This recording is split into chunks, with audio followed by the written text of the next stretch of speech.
خودم یه چیزی نوشته چیه؟ بخنده دارم کویش. شو هم در جریانی؟ کتاب چیه؟ او آقا خودش از قائمه، یعنی او آقا باید قیام بکنه، بریزه شما رو معرفی بکنه. شما اسم کامل بدین چی به؟ به ابا محمد فرهاد شجاعی ابوالقاسم محمد. شما او مهدی محیدی انشالله. درست. تو فرمان جای دیگه رو شما میشه شما معرفی بود آقا. نه خیر. اولین باره.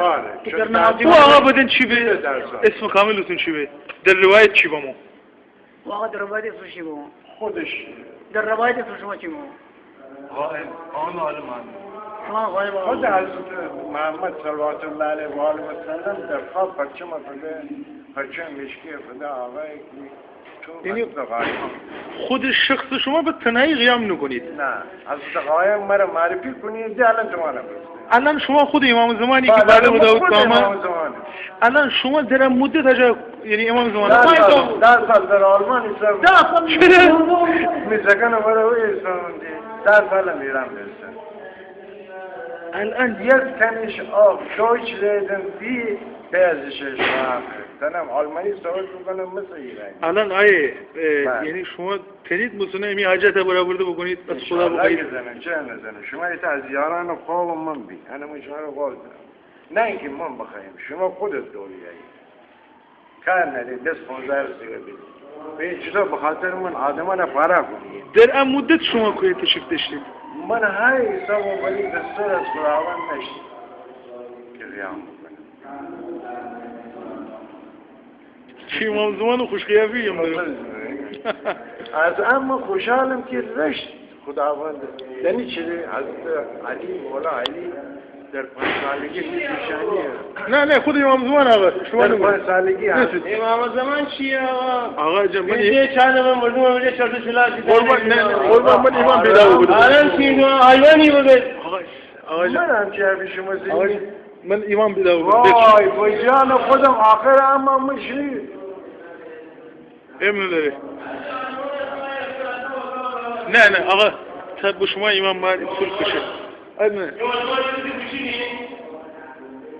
آقا آیه امام زمان تا شما امام باید طول کشه. آقا چیکاری است؟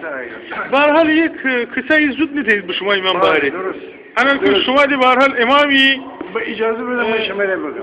مولا علی در 5 سالگی می پیشانی جزشانه مچه.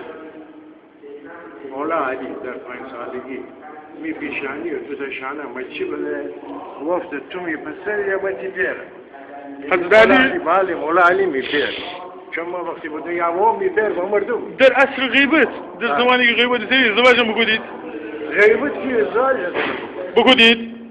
غیبت غیبت بله صغرا بله ازدواج در غیبت صغرا انجام بده. بله در کبرا چی؟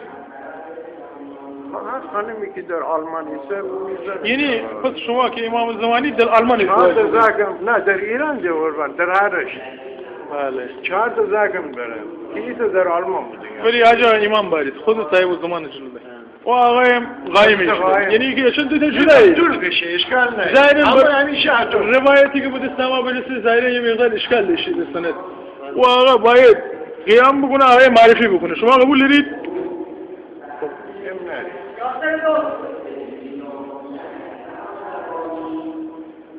الان تا آخرش می قیام میسید شما؟ بله جوانه بسید دی آخر اما با امید خداوند تمام جوانم زودتر قرار بود قیام صورت بگیره درست